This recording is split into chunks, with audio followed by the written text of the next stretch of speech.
How to get started with Trust Wallet. First, you download the official Trust Wallet application in the App Store or Play Store. When you open the application after downloading, press Get Started. Now you have the option to create a new wallet or use an existing wallet. For the purpose of this video, we will create a new wallet. Now you need to create a passcode. This code will be used to unlock your app. In the next step, you need to back up your secret seed phrase.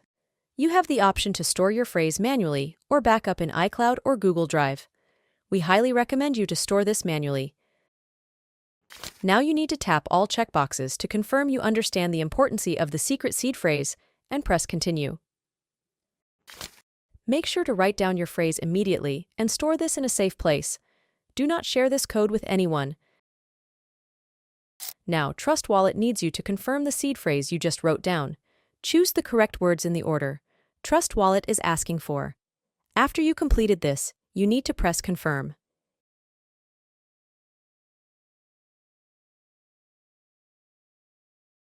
In the last step, you need to choose if you want to receive notifications from Trust Wallet.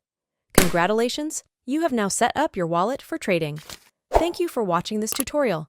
If you enjoyed this video, make sure to hit the like button and subscribe to our channel.